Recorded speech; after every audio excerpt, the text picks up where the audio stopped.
오늘 요엘서 마지막 장 3장 다 우리가 1절에서 8절까지만 빼고 읽었는데요. 이 전체 내용을 주제로 구원받은 자의 삶이라는 제목으로 말씀을 전합니다. 요엘서가 짧지만 복음의 내용으로 아주 압축되어 있는 중요한 예언서 중에 하나죠.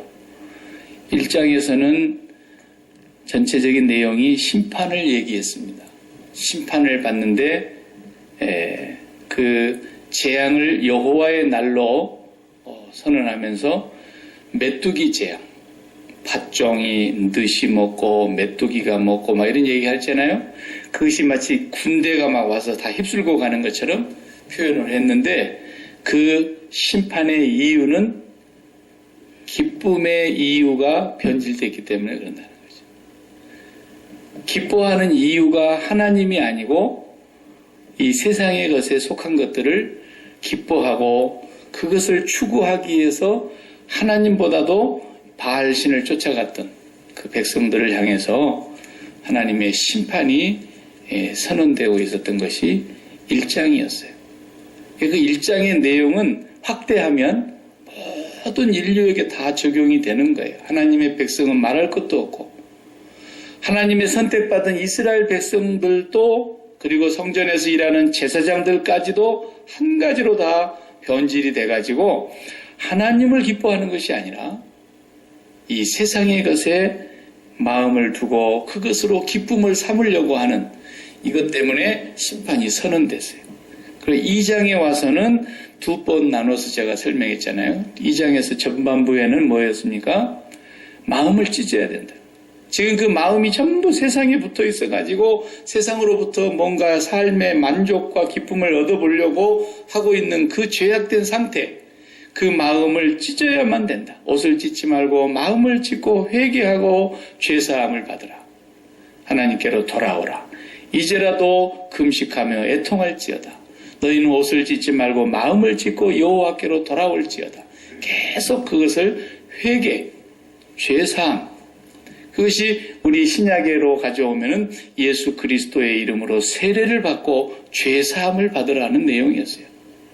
그리고 이제 2장 후반부에서는 그게 본래 이제 히브리 성경책에는 3장으로 되어 있는데 우리 이 개신교의 성경은 2장으로 해놨습니다만 2장 18절에서 32절까지 이제 죄사함을 받은 백성들에게 성령을 선물로 주시리니 내가 말세에 내 영을 만민들에게 부어주겠다.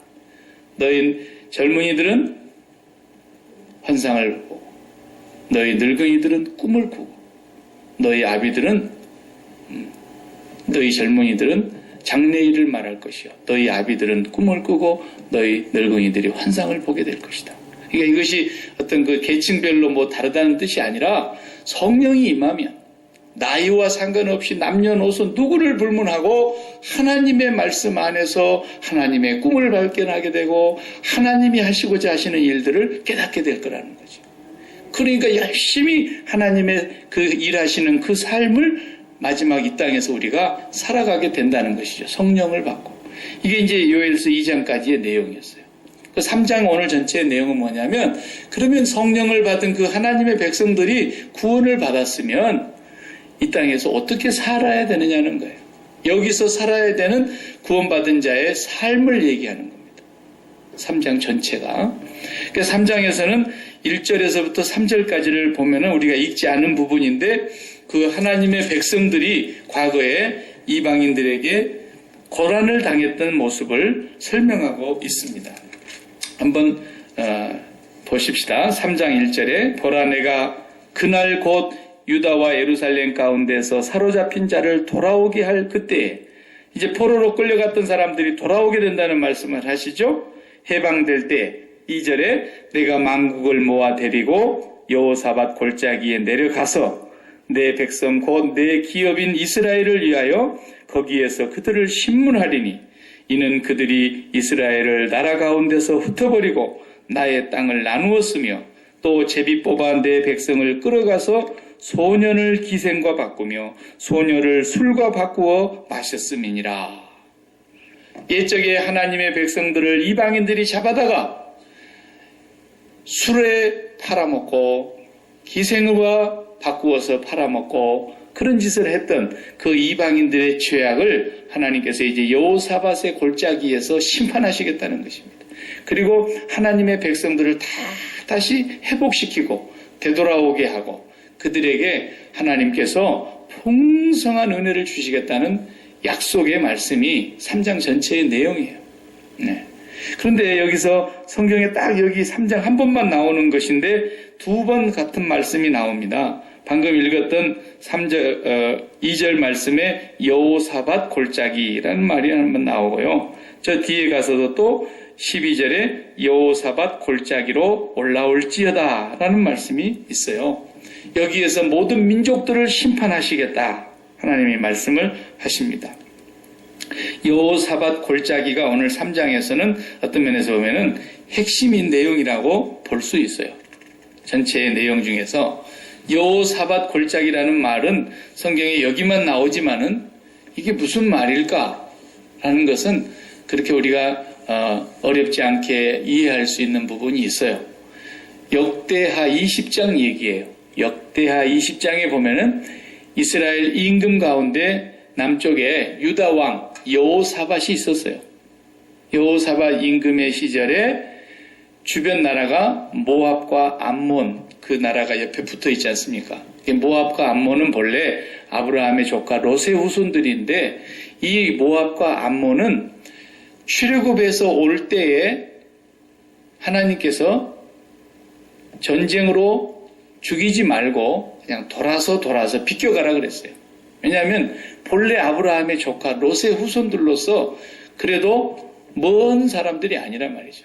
하나님께서 거기는 절대로 그냥 통과해라 그랬어요. 그래서 우회하고 에돔도 우회하고 돌아갔어요. 에돔도 에서의 후손들이니까. 그렇게 해서 이제 가나안 땅까지 들어갔는데 가나안 땅에 들어와서 살고 있는 동안에 이 모압과 암몬이 이 유다 땅을 침공해 들어와서 다시 유다를 몰아내려고 하는 계속적인 전쟁이 있었던 거예요. 그러니까 뭐 기회만 보면 쳐들어오는데 여호사밧 임금 때에 큰 전쟁이 있었어요. 역대하 20장을 우리가 다 읽어볼 수 없는 내용이지만 지금은 그 20장 안에 보면은 이 연합군이 형성을 해가지고 왔는데 얼마나 많은 사람이었길래 성경은 뭐라 하냐면 바닷가에 모래알처럼 많았다 그랬어요.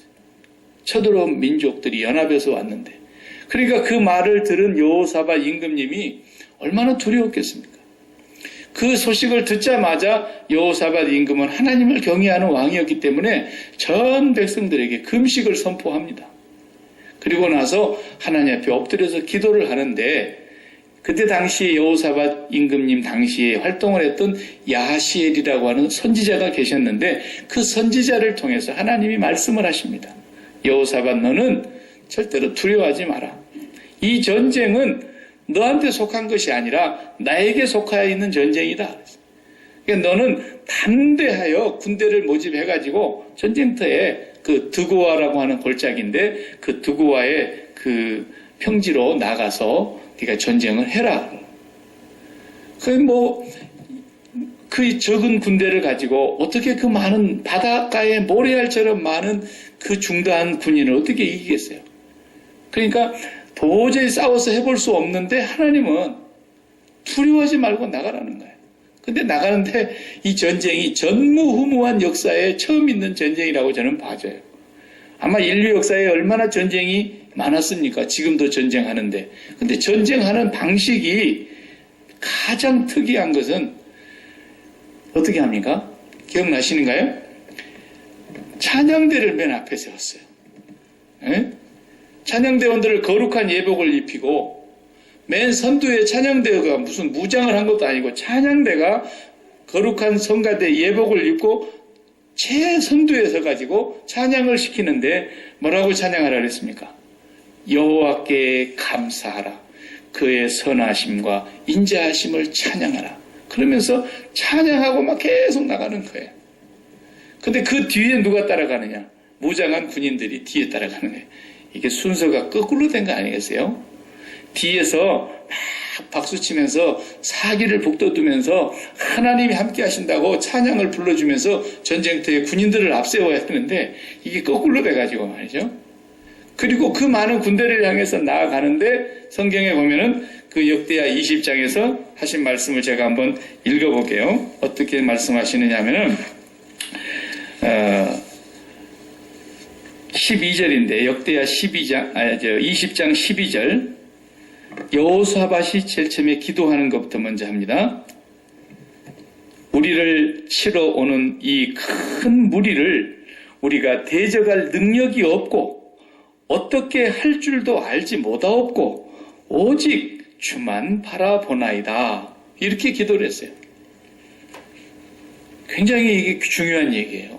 이 기도 한마디가 우리를 치러 오는 이 큰 무리를 대적할 능력이 없다는 것이지. 그리고 두 번째는 어떻게 해야 될 줄도 모르겠다는 거예요. 그렇지 않겠습니까? 싸워서 이길 수 있는 상황이 못 되니까. 그래서 우리는 오직 주만 바라보나이다. 이러는 거예요. 그런데 놀라운 것은 이제 찬양이 시작됩니다.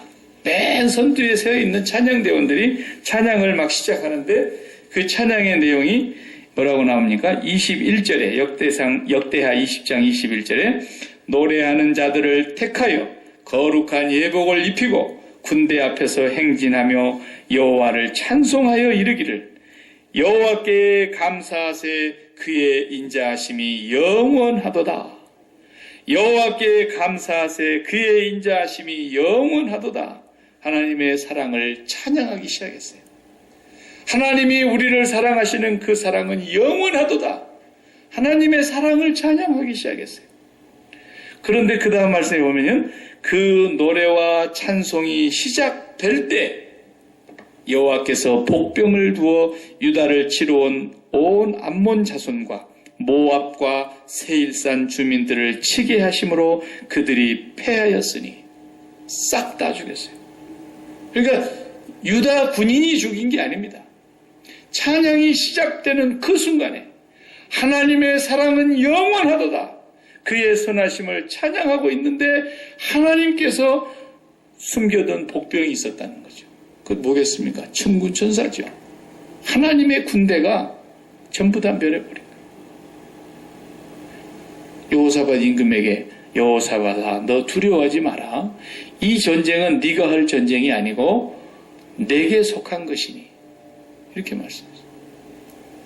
하나님께서 우리를 구원하실 때에 우리의 도움과 우리의 노력과 우리의 공로가 하나도 섞임이 없이 완벽하신 하나님의 은혜로만 구원을 하신 것처럼 그의 군대를 통해서 이스라엘의 유다를 완전히 구원해 내시는 그 장면을 보여주시는 거죠.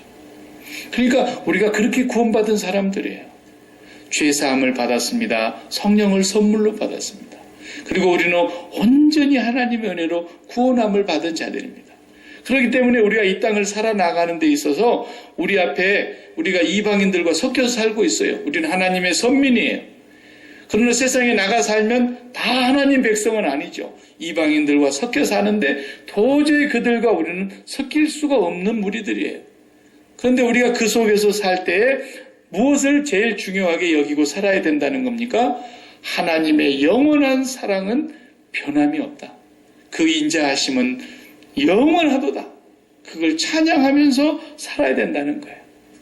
그럼 우리가 그걸 어디서 그걸 발견할 수 있겠습니까? 하나님의 사랑이 영원하다는 것을, 하나님의 사랑이 크고 놀랍다는 것을 어디서 우리가 발견하게 되느냐 하면 십자가 이후에 신약의 교회와 오늘을 살아가고 있는 성령의 시대에 사는 우리들은 예수 그리스도의 십자가의 그 구속의 사랑, 그 사랑을 우리가 믿고 살아가는 사람들로서 하나님의 사랑은 영원하도다. 하나님의 사랑은 영원하도다. 그의 선하심을, 그의 인자하심을 우리가 매일 찬양해야 된다는 거예요. 이거 찬양을 잃어버리면 쉽게 말하면 우리가 영적인 싸움과 이 세상에서 살아가는데 실패하게 된다는 것입니다.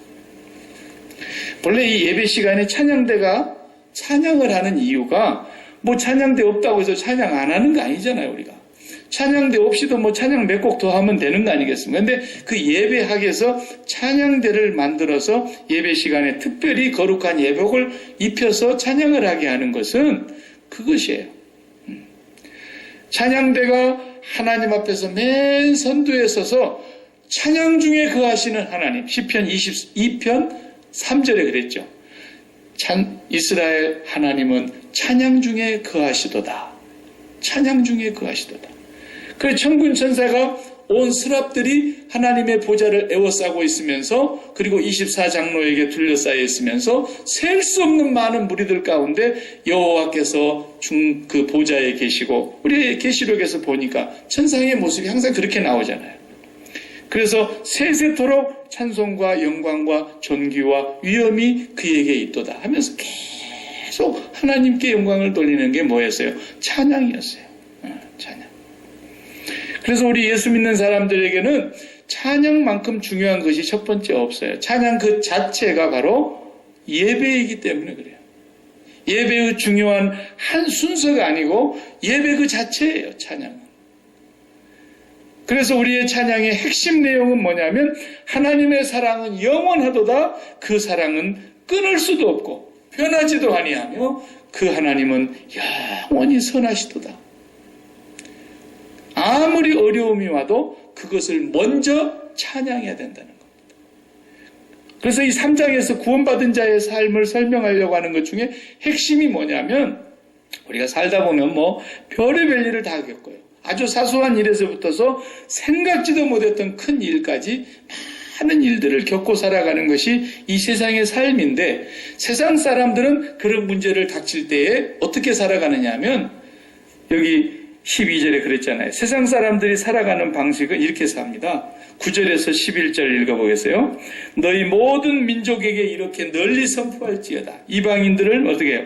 다 너희는 전쟁을 준비하고 용사를 격려하고 병사로 다 가까이 나와서 올라오게 할지어다.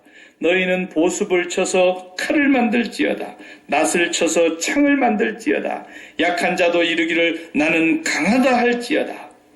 이게 무슨 얘기냐면 세상의 방식으로 살아가는 사람들은 나는 약하지 않아, 나는 강해, 나는 할 수 있어, 나는 성공할 거야. 늘 자기 주문을 외우면서 자기 암시를 하면서 자기를 강화시키고 그렇게 하는 것이 세상 방식이라는 거죠. 그래서 보습을 녹여가지고 칼을 만들고 농기구 풀 베는 거, 곡식 베는 건데 그 낫도 불에다 녹여가지고 다시 창을 만들고 그래서 전쟁을 준비하고 이것이 세상 사람들의 사는 방식이라는 겁니다. 삶이 그냥 전쟁이에요. 전쟁. 죽느냐 사느냐의 전쟁이에요. 그러나 하나님의 백성들은 그렇게 살면 안 된다는 걸 지금 말하려고 그러는 거예요. 하나님의 백성 구원받은 자들은 어떻게 살아가느냐?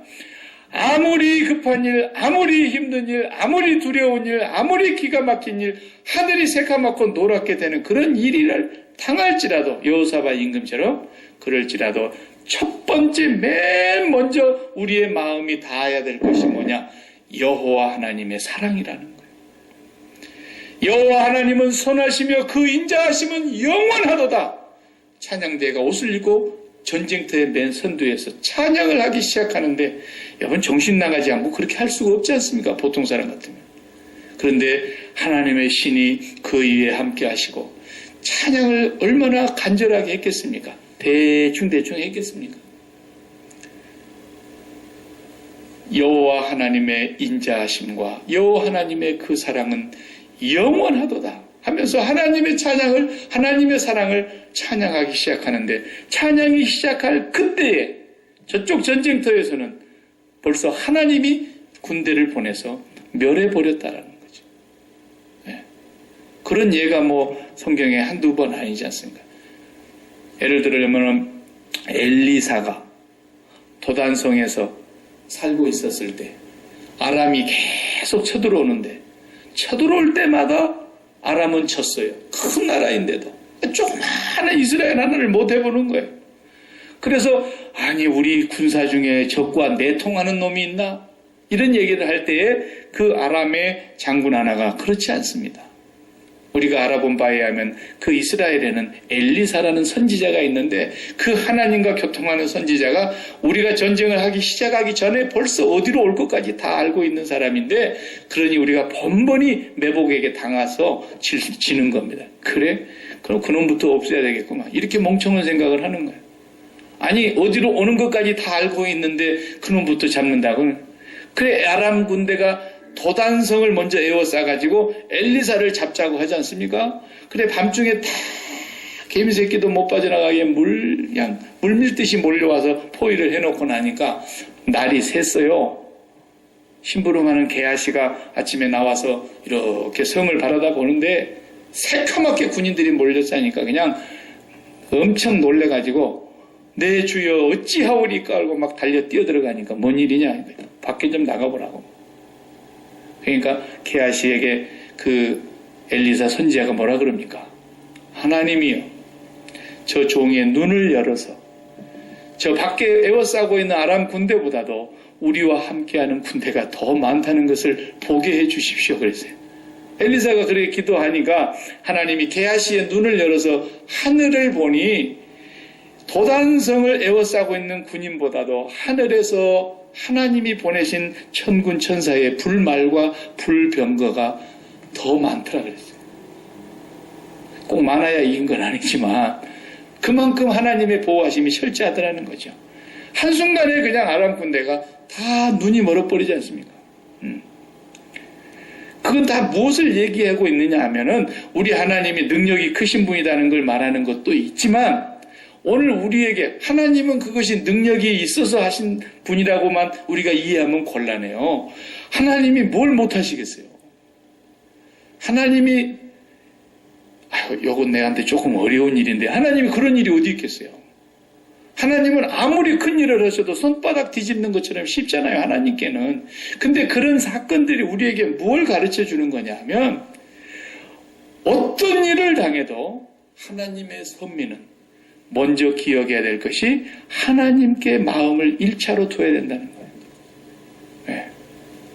그래서 여러분들이 기가 막힌 일을 당해도 살아도 못 살겠네, 살아도 못 살겠네, 그러지 말고, 그런 일을 만나도 여호와 하나님께서는 나를 사랑하시니 자기 아들을 아끼하지 아니하시고 나에게 주신 그 아버지께서 나에게 무엇을 아까워하실까?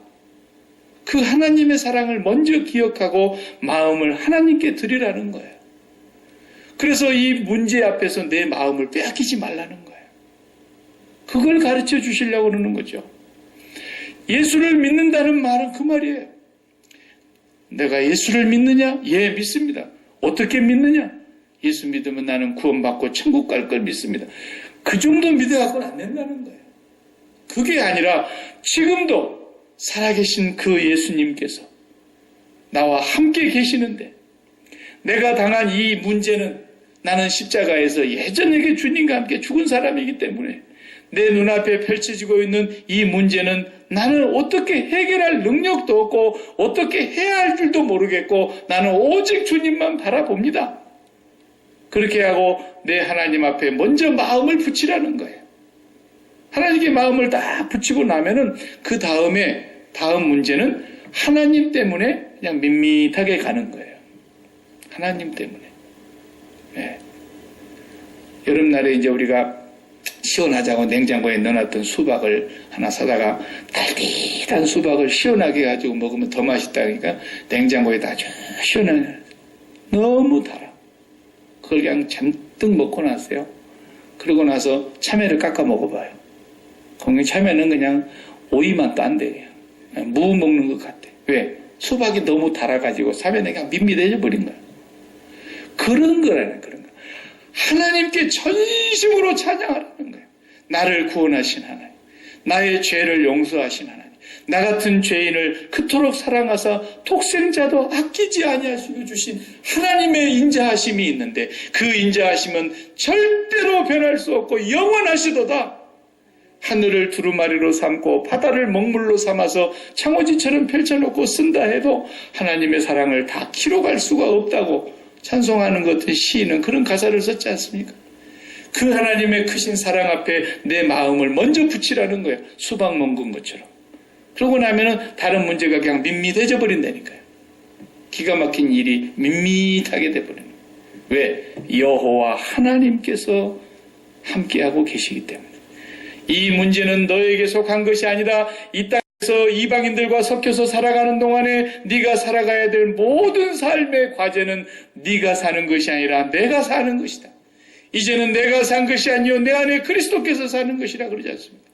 하나님의 삶이라는 거예요. 그렇기 때문에 우리가 하나님께만 마음을 드리는 일에 성공하면 그게 뭐예요? 찬양이라는 거예요. 기도하고 찬양합니다. 하나님께 우리가 마음을 다 드립니다.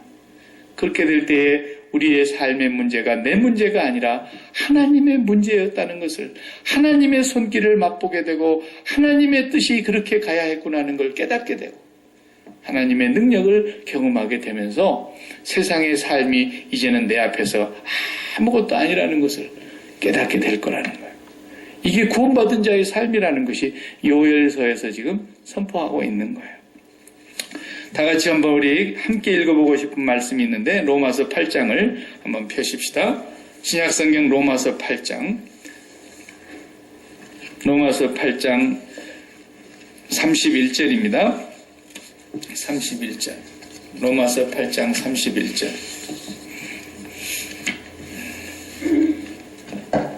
자, 한 절 한 절 우리가 그 뜻을 사도 바울이 로마서를 쓴 가운데서 우리의 로마서 8장 31절에서 마지막 39절까지는 뭐라고 비유했느냐면 어떤 학자는 반지 링에 끼고 있는 다이아몬드가 있다면 다이아몬드에서도 가장 빛나는 부분, 그 위치가 바로 로마서 8장 31절에서 39절이라는 거예요.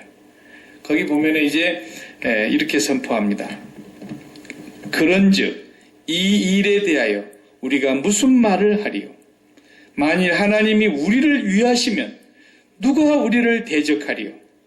자기 아들을 아끼지 아니하시고 우리 모든 사람을 위하여 내어주시니가 어찌 그 아들과 함께 모든 것을 우리에게 주시지 아니하겠느냐? 다 같이 한번. 누가 능히 하나님께서 택하신 자들을 고발하리요? 의롭다 하시는 이는 하나님이시니 누가 정죄하리요? 죽으실 뿐 아니라 다시 살아나신 이는 그리스도 예수시니 그는 하나님 우편에 계신 자요 우리를 위하여 간구하시는 자시니라. 누가 우리를 그리스도의 사랑에서 끊으리요?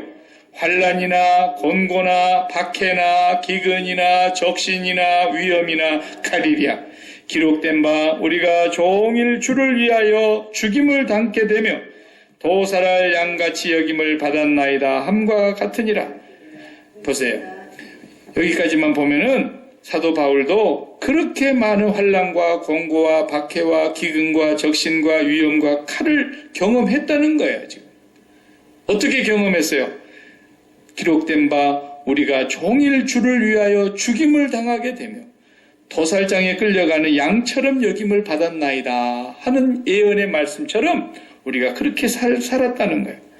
쉬운 삶이 아니었어요. 사도 바울의 삶이.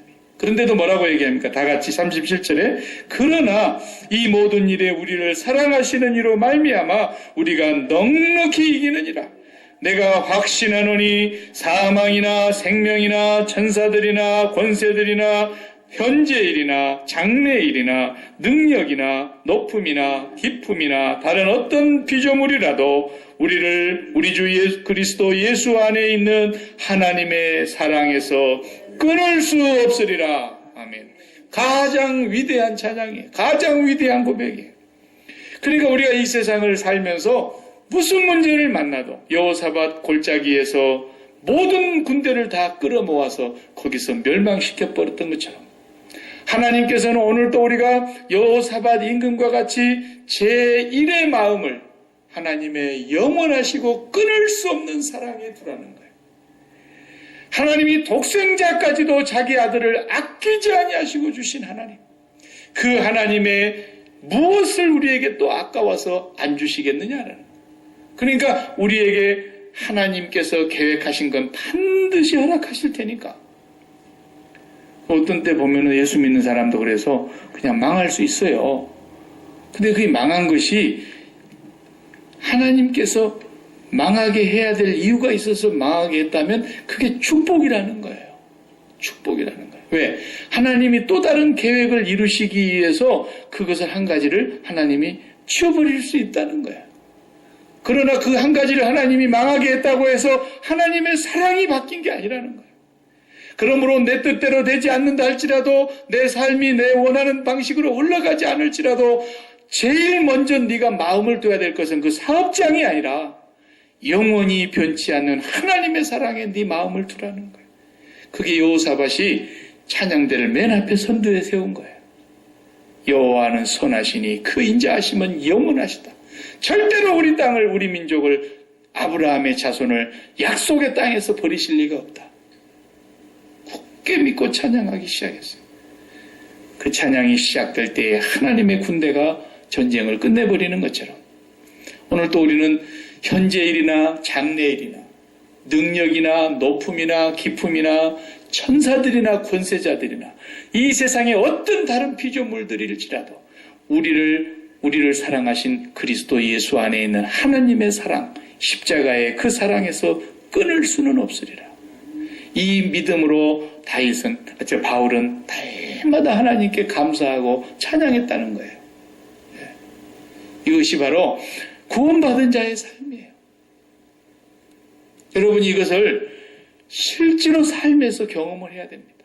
매일매일 뭔 일을 당하면 마음을 거기에 빼앗기지 말고 주여 내가 이제 당한 이 일은 나는 십자가에서 죽은 사람처럼 손이 못 박혀서 발이 못 박혀서 머리에 가시관이 쓰여서 허리에 창에 찔려서 한 발자국도 꼼짝을 할 수 없는 주님처럼 나는 주님과 함께 이 문제와 이 상황에 대해서는 죽어싸웁니다. 어떻게 할 수도 없고 대처할 능력도 없고 오직 주님만 바라봅니다. 그러나 주님은 나를 사랑하심을 나는 믿습니다. 주님의 사랑은 아무도 끊을 수 없음을 나는 믿습니다. 그리고 하나님 앞에 기도하고 하나님께 먼저 마음을 다 드리는 그게 필요하다는 거예요. 그렇게 하고 나면 그냥 수박 먹은 것처럼 다른 건 다 밋밋해져 버린다니까요. 틀림없이 그렇습니다. 제가 철이 없었을 때 군대 가가지고 이제 그때는 뭐 어린 나이니까 아무리 젊은이라도 죽는 걸 보니까 그게 쉽지 않더라고요. 25세 제가 이제 처음으로 훈련을 받는데 그 아이들이 나한테는 나이로 봐서는 한 서너 살씩 다 동생들이지만 그 죽으니까 너무 애처롭고 짠하고 다 안 됐어요. 그 정말 다 키워가지고 이제 군대 보내가지고 제대만 하면 이제 앞으로 앞길이 열릴 애들인데 군대 보내놔가지고 그냥 죽어버리니까 말이죠. 낙하산 뛰내리다가 낙하산이 그냥 엉켜가지고 그냥 펴져야 되는데 안 펴지고 쪼글쪼글해져가지고 그냥 그대로 떨어지니까 돌멩이가 떨어져도 그냥 파싹 깨질 판인데 몸무게가 막 6, 70씩 되는 그런 무게가 거기다가 등에 군장도 맸잖아요. 그리고 총 걸었잖아요. 그리고 그냥 떨어지면 얼마나 세게 떨어지겠습니까? 중력 가속도가 붙지 않습니까? 1초당 9.8m씩 더 빨리 떨어지죠. 내려오면서 더 빨리 떨어지고 더 빨리 떨어지고 더 빨리 떨어지고 가속도가 붙어가지고 그 땅에 딱 떨어지는 순간은 그냥 우리 참 죄송한 표현입니다만은 홍시감 떨어질 때 그냥 깨지는 것처럼 깨져버려요. 사람이. 그 아이를 내가 아침에 가서 이렇게 시신을 다 거둬가지고 피투성이가 됐는데 그걸 이렇게 시신을 싸서 낙하산에다가 이렇게 둘둘 말아가지고 내려왔어요. 여러 이렇게 동료들까지 올라가서 겨울인데 막 하얀 눈 덮인 곳이었는데 산봉우리 눈 위에 떨어졌는데 그냥 그래 됐더라고요. 그래 저도 그거 뭐 시신을 치웠지만은 저도 그 다음에 또 비행기를 타야 되잖아요. 뛰어내려야 되니까. 오늘 사고 났으니까 전부 다 없던 일로 하고 무효 집에 가자 뭐 그런 거 없어요. 군인은 어쩔 수 없는 거예요. 상부에서 뛰어라고 하면 뛰는 거고 오늘 뛰지 마라고 하면 뛰지 않는 건데 그 다음에 우리 또 뛰는 거예요. 비행기 타고 또 올라가요. 성남 비행장에서 다 태워가지고 올라갑니다. 그러면은 겁이 안 날 사람이 누가 있겠어요. 조금 전에 하나가 죽었는데 야 이거 내 것도 안 펴지는 거 아니야 이거? 네. 그 뭐 부대장 것도 똑같은 낙하산이고 별 달고 있는 사람도 똑같은 낙하산이지 별 달는 사람은 또 잘 펴지는 것도 아니에요. 똑같은 거예요 다. 예. 누가 안 펴질 줄 몰라요. 근데 확률이 10만 분의 1이에요. 한 10만 번 뛰내리는 동안에 평균적으로 한 명은 꼭 죽더라 이거예요. 누가 거기에 지체말로 걸릴지 누가 알겠어요. 근데 그때 하나님 앞에 이런 기도가 나오더라고요. 비행기를 탁 타고 가는데 비행기 앉아가지고 이제 목적지까지 간 뒤에 그 뛰내리기 전에 잠깐 한 5분 상관인데 기도가 뭐라고 나오냐면 하나님 참새 2마리가 한 아사리온에 팔린다고 하는 말씀이 성경에 있는데 그렇게 값싸게 싼 값에 팔리는 참새 2마리도 땅에 떨어져 죽는 것이 하나님이 허락지 않으면 안 죽는다 그랬지 않습니까? 그러니까 제가 25살에 하나님이 떨어지라 그래가지고 참새처럼 떨어져 죽어도 하나님이 떨어지라 그래서 죽은 것이지 내가 잘못해서 죽은 건 아닐 테니까. 그러나 하나님이 떨어지라고 하지 않으시면 나는 뭐 걱정이 없습니다. 죽고 사는 것이. 그런 말씀이 그 비행기 안에서 생각이 나는 거예요. 다른 말씀은 다 안 생각나고 그 말씀이에요. 그걸 팍 뛰어내렸는데 안 펴진 게 아니라 펴져갖고 지금 제가 여기까지 있잖아요. 그러니까 하나님을 먼저 생각하는 게 그렇게 중요하더라는 거죠. 매사에 아무리 어려운 일이 내 눈앞에 펼쳐졌어도 먼저 방금 기가 막힌 전화를 듣고 나니까 억장이 무너지는 소식이 왔는데도 먼저 그래도 뭐예요? 하나님이 먼저 보셨다는 거예요. 하나님이 이미 알고 계시는 일이라는 거예요. 하나님께서 허락하신 일이라는 거예요.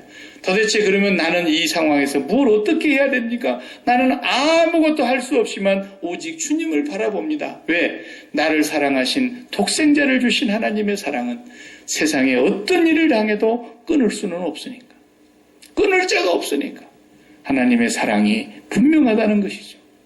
그럴 때 하나님께서는 그 사건을 통해서 우리에게 깨닫게 해주시려고 하는 것이 있고 우리를 가르치려고 하는 것이 있고 우리의 믿음을 더욱 돈독하게 하려고 하는 것이 있고 더욱 주님만을 바라보게 하는 하나님의 어떤 섭리가 있다는 거죠. 우연히는 절대 없는 거예요. 이것이 구원받은 사람이 날마다 고백해야 될 삶이고 우리가 현장에서 경험해야 될 것들입니다. 여호사밧 임금 찬양대를 앞에 세워가지고 나가는 세상 사람들이 보면은 정신 나간 것 같은데 하나님의 백성들의 사는 방식은 이렇게 하늘과 땅 차이가 있다는 거예요. 우리의 마음이 하나님께 먼저 붙기를 바랍니다. 기도하십시다.